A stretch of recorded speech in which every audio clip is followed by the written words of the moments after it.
Hello students, today we will discuss class 8 का English translation का chapter जो है 18 वो आज हम डिस्कस करेंगे। ओके, तो क्लास 8 का इंग्लिश ट्रांसलेशन का चैप्टर 18 है। चैप्टर का नेम है future perfect continuous tense. Future perfect continuous tense. Okay, तो एज यूजुअल हम सबसे पहले अपने टेंस की पहचान करते हैं। पहचान को पता करते हैं कि कैसे हम वाक्यों को पहचानेंगे। तो हम पहचान देखते हैं।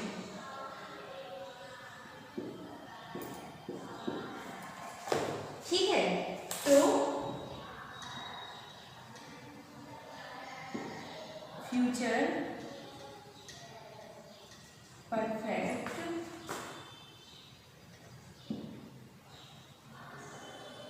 Continuous tense. Future perfect continuous tense के वाक्यों से ज्ञात होता है कि वाक्यों से ज्ञात होता है कि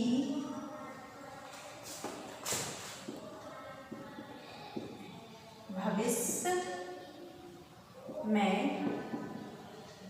कार्य कुछ समय तक लगातार होता रहेगा। लगातार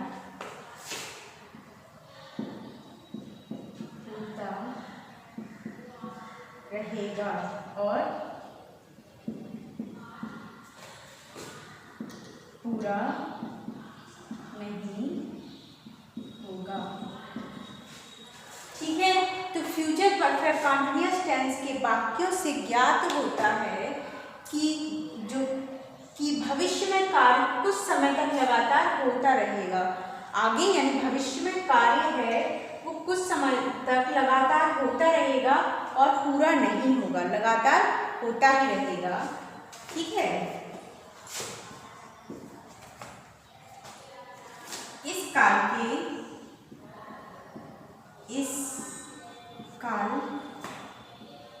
के हिंदी वाक्यों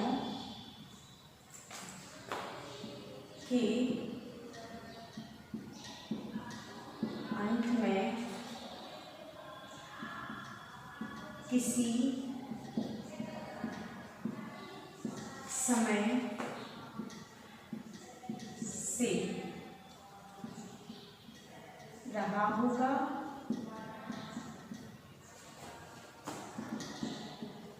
रही होगी,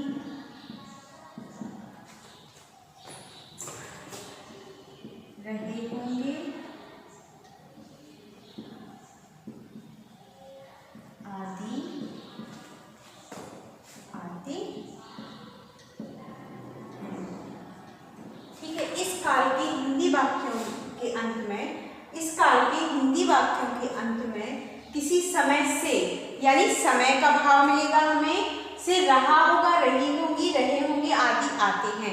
ठीक है, हमें टेंस में क्या मिलेगा? समय मिलेगा, टाइम, और रहा, रही, रहे होंगे ये मिलेगा। ठीक है, तो इससे हम पहचान करेंगे कि जो हमारा वाक्य है वो फ्यूचर परफेक्ट कॉन्टिन्यूअस टेंस है। ओके, एक और देख लेते हैं। इस काल में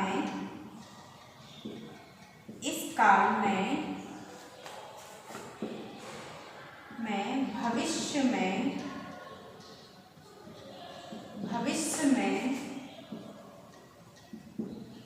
कार्य जारी रहने की समय सीमा यानी टाइम लिमिट भी दी जाती है। ठीक है, इस काल में भविष्य में कार्य जारी रहने की समय सीमा यानी टाइम लिमिट भी दी जाती है।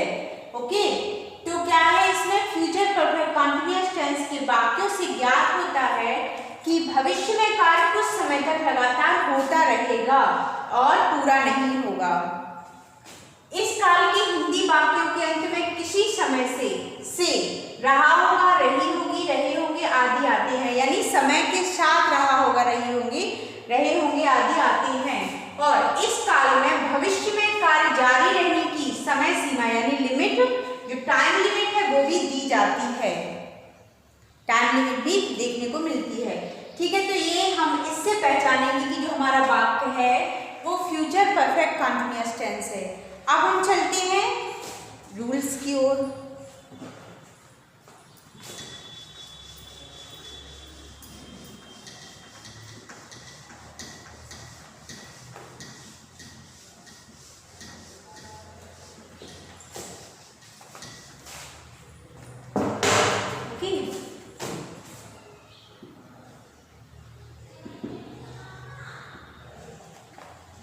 जैसे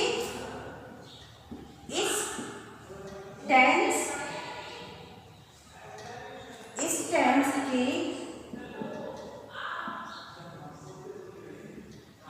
वाक्यों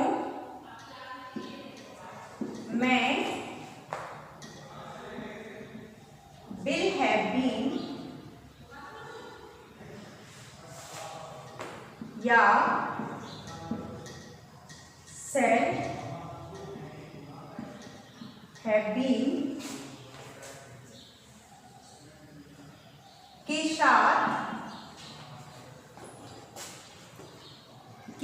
साथ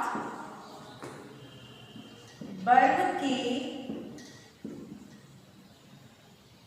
प्रेजेंट पार्टिसिपल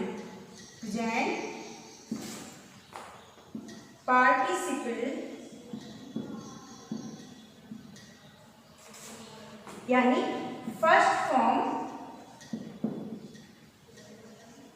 प्लस आईएनजी का प्रयोग किया जाता है। ओके, तो क्या है कि इस टेंस के वाक्यों में विल हैव बीन, जो हेल्पिंग वर्ब रहेगी इस टेंस के वाक्यों में, वो विल हैव बीन या शैल हैव बीन के साथ वर्ब के present participle first form plus I N G का प्रयोग किया जाता है। नंबर 2, जैसे पीरियड ऑफ टाइम यानी समय की अवधि, पीरियड ऑफ टाइम यानी समय की अवधि, जैसे से पहले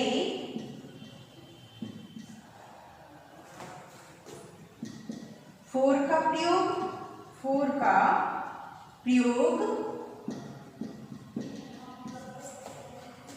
किया जाता है,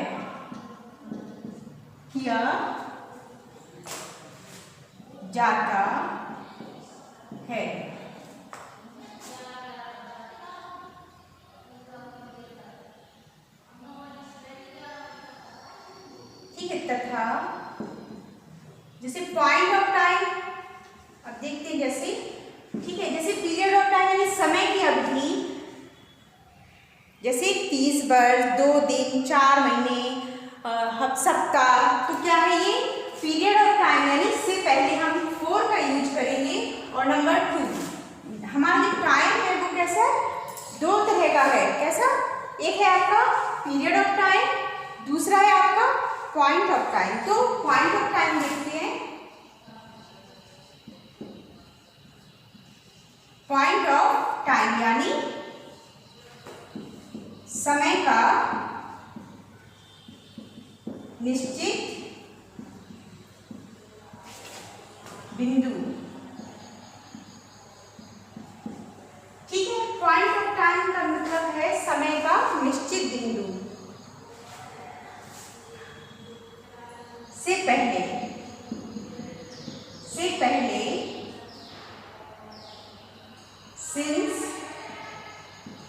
सिंस का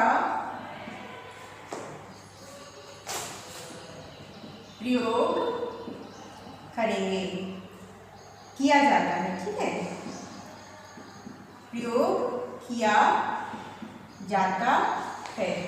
ओके, तो क्या है कि अगर पीरियड ऑफ टाइम यानी समय की अवधि से पहले फॉर का प्रयोग करेंगे और पॉइंट ऑफ टाइम यानी समय का निश्चित बिंदु से पहले हम सिंस का प्रयोग करेंगे। ओके, ये हमारा क्या है, फ्यूचर परफेक्ट कंटीन्यूअस टेंस का पहचान रूल। हमने दो चीजें आपको समझा दी हैं। अब हम चलते हैं एफर्मेटिव स्टेटमेंट्स की ओर, उसको देखते हैं विद एग्जाम्पल। ओके,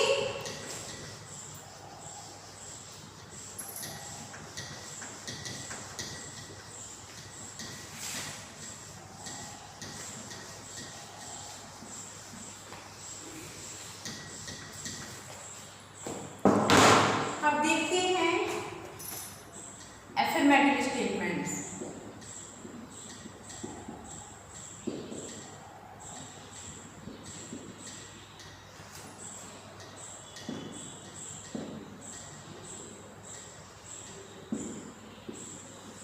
यानी सकारात्मक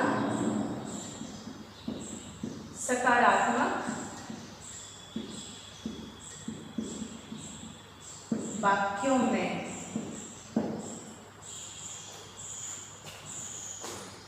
सब्जेक्ट के बाद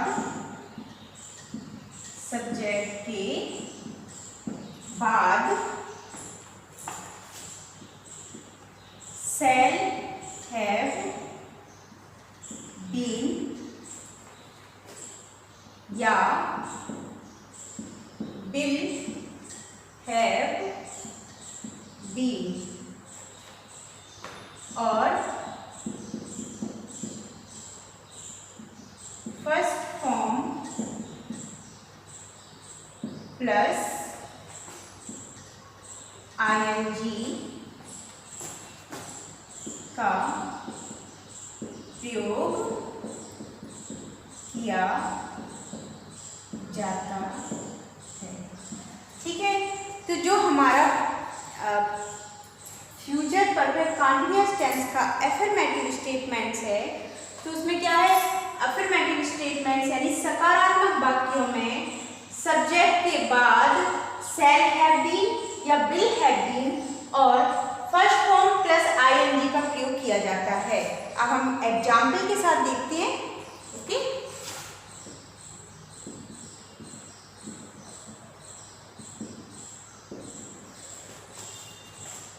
जैसे तोता 1 घंटे से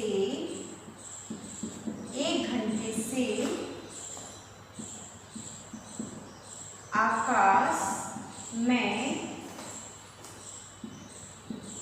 उड़ रहा होगा। ओके, तो कैसे पहचाना हमने, एक तो हमारा समय से, ठीक है, समय पता चलता है, दूसरा रहा होंगे, रही होंगी, रहे होंगे, ये सामने आता है। तो इनसे हम पहचानते हैं कि हमारा जो वाक्य है वो फ्यूचर परफेक्ट कंटीन्यूअस है। ओके, जैसे तोता 1 घंटे से आकाश में उड़ रहा होगा, तो the parrot will have been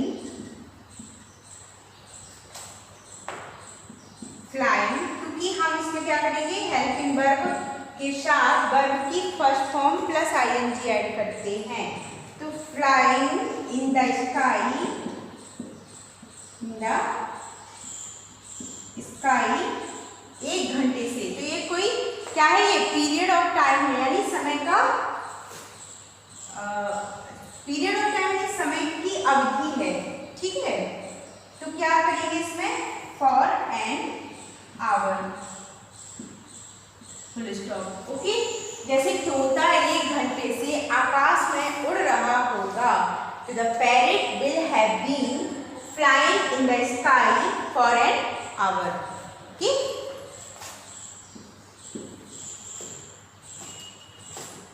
हम 4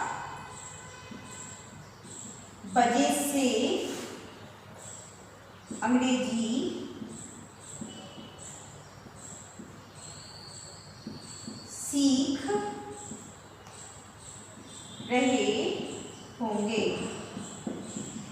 ओके, तो हम 4 बजे से अंग्रेजी सीख रहे होंगे।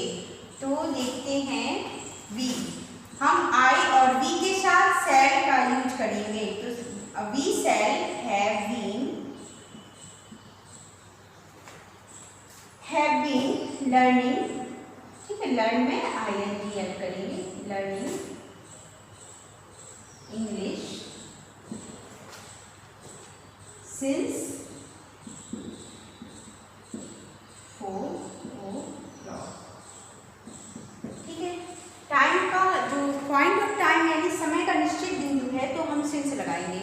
ओके, तो ये क्या समझा हमने, जो हमारा फ्यूचर परफेक्ट कंटिन्यूअस टेंस का अफर्मेटिव स्टेटमेंट्स था उसको हमने देखा कि जैसे तोता 1 घंटे से आकाश में उड़ रहा होगा, the parrot will have been flying in the sky for an hour. Second, हम 4 बजे से अंग्रेजी सीख रहे होंगे, तो we shall have been learning English since 4 o'clock। Okay, तो इस तरह से हमने क्या किया, अफर्मेटिव स्टेटमेंट्स को देखा। अब हम चलते हैं नेक्स्ट नेगेटिव स्टेटमेंट्स की ओर। ओके,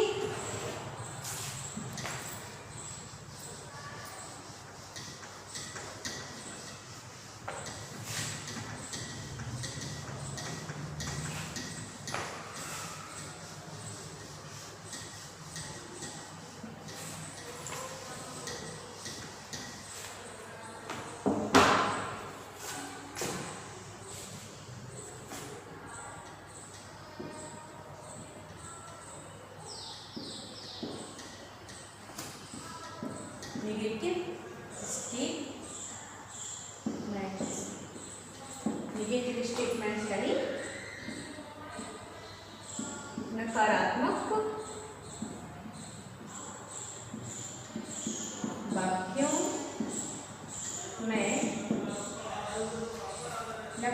वाक्यों में विल शैल के बाद और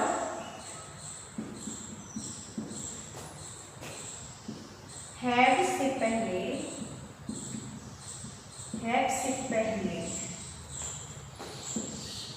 नॉट का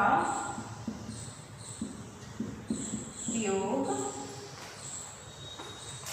किया जाता है।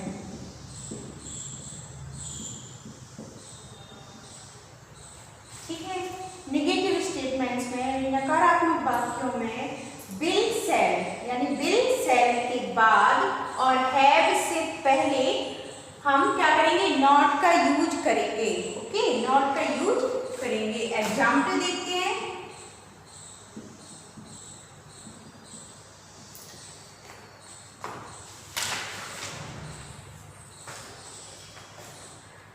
शेर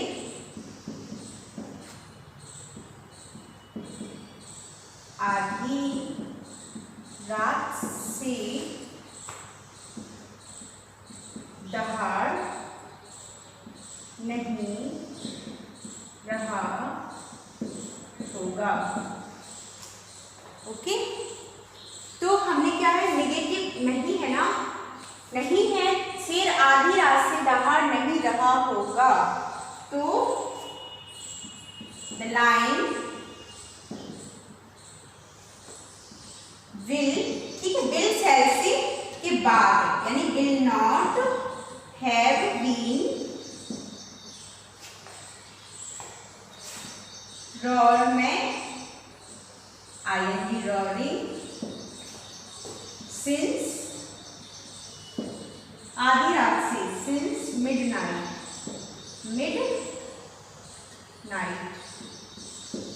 ओके, तो शेर आधी रात से दहाड़ नहीं रहा होगा, तो हमने क्या देखा, नेगेटिव स्टेटमेंट देखा।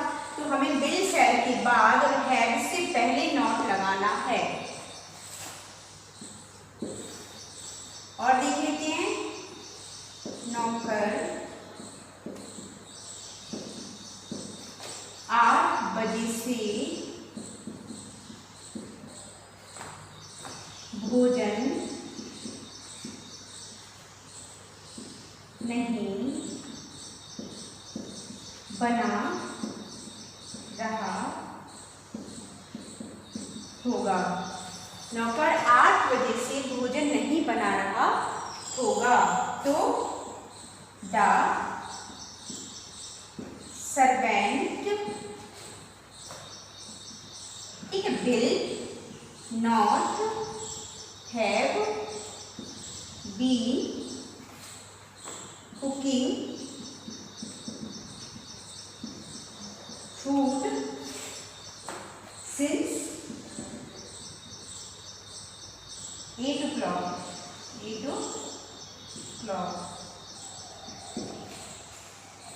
ओके, तो हमें क्या देखना है कि नौकर 8 बजे से भोजन नहीं बना रहा होगा। हम क्या देख रहे हैं? प्रेजेंट परफेक्ट कंटीन्यूअस टेंस का नेगेटिव सेंटेंस। तो हमें क्या करना है उसमें? हमें नॉट का यूज कहाँ होना है? जैसे विल और शैल के बाद नॉट का यूज करेंगे। Okay, The servant will not have been cooking food. अब हमें क्या है? पॉइंट ऑफ टाइम है ना, तो since 8 o'clock. Okay, point of time में हम since का यूज करते हैं, तो since 8 o'clock. तो हमने क्या देखा? Negative statements. अब हम चलते हैं इंट्रोगेटिव स्टेटमेंट्स की ओर।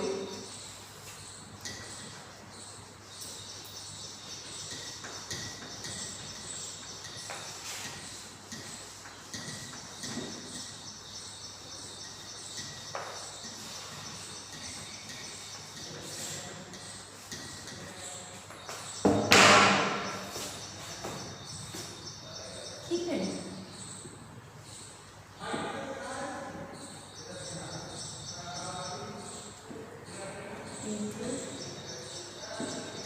इंट्रोगेटिव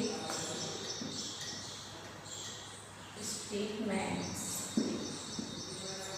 इंट्रोगेटिव स्टेटमेंट्स यानी प्रश्नवाचक वाक्य। प्रश्नवाचक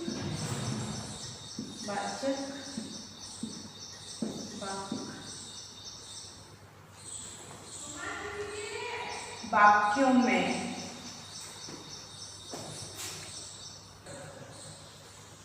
ठीक है, इंट्रोगेटिव स्टेटमेंट्स यानी प्रश्नवाचक वाक्यों में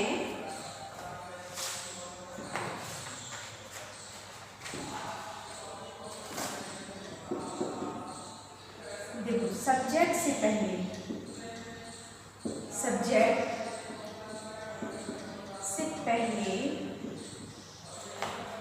विल शैल का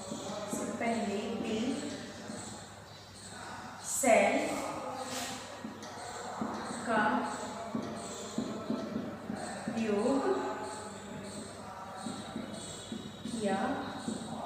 किया जाता है।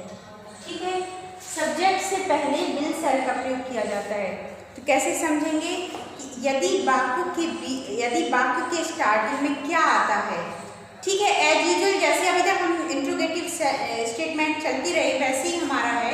तो क्या है कि अगर वाक्य के स्टार्टिंग में क्या आता है प्रश्नवाचक शब्दों में, तो सबसे पहले हम विल शैल का प्रयोग करते हैं। तो सबसे पहले हम विल शैल का यूज करते हैं। ओके, नंबर 2 जैसे वेयर, व्हेन, व्हाई, व्हाट आदि जो प्रश्नवाचक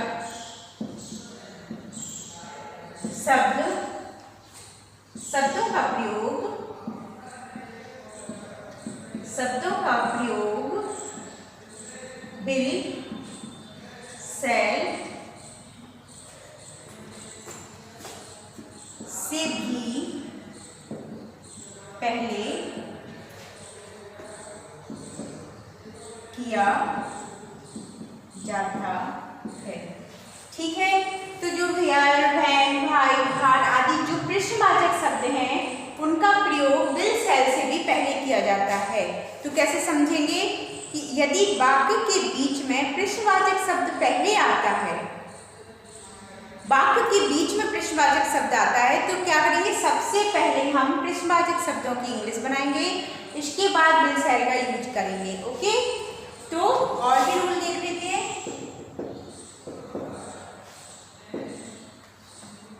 जैसे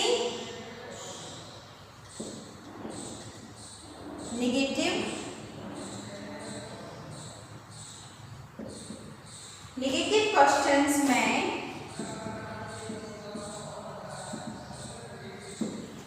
सब्जेक्ट के बाद और हैव से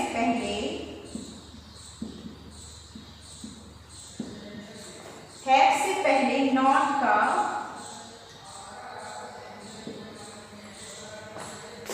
प्रयोग किया जाता है। ओके, तो क्या है कि नेगेटिव क्वेश्चंस में सब्जेक्ट के बाद और हैव से पहले नॉट का यूज किया जाता है एज यूजुअल, जैसे अभी हमने किया था बिल सेल के बाद नॉट फिर हैव बीन। ओके, तो वैसे ही हम क्वेश्चन वाले सेंटेंस में भी वैसे ही हम यूज करेंगे। तो अब हम देखते हैं एग्जाम्पल। और जब हमारा वाक्यों के अंत में क्या करते हैं, क्वेश्चन मार्क लगाना भी कंपलसरी होता है। ओके, तो अब हम एग्जाम्पल की ओर चलते हैं।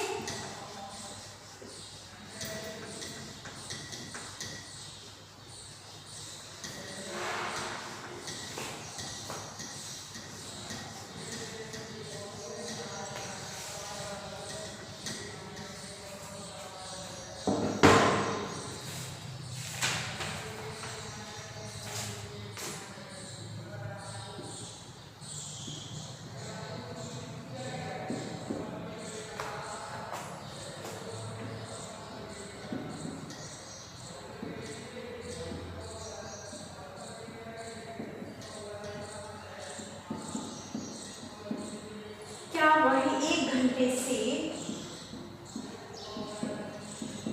समाचार नहीं सुन रही होगी, क्वेश्चन मार्क। ठीक है, तो क्या वह 1 घंटे से समाचार नहीं सुन रही होगी, तो will C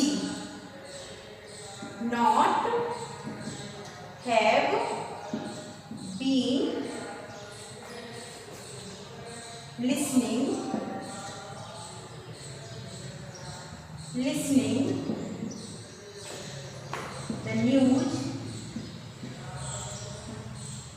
the news for an hour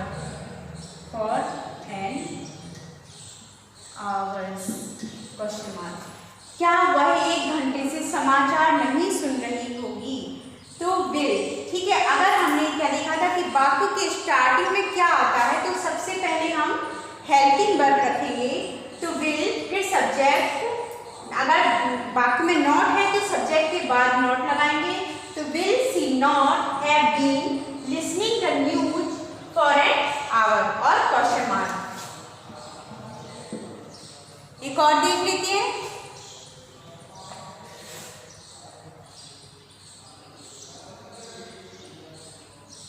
क्या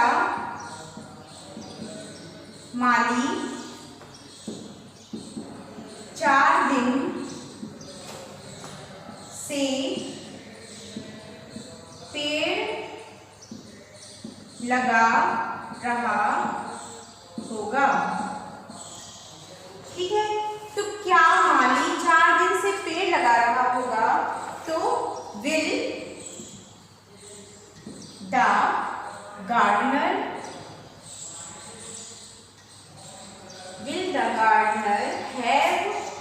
have been planting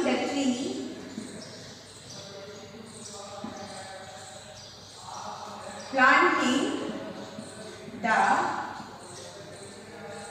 tree for 4 days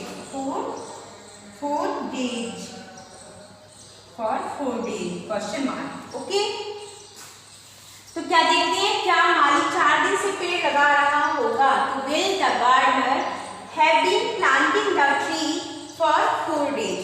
okay, तो इस तरह से हमारा जो चैप्टर आपका 18 था वो हमने कंप्लीट करा दिया है। जो इसमें एचडब्ल्यू एक्सरसाइज है वो आपको कंप्लीट सेल्फ करनी है।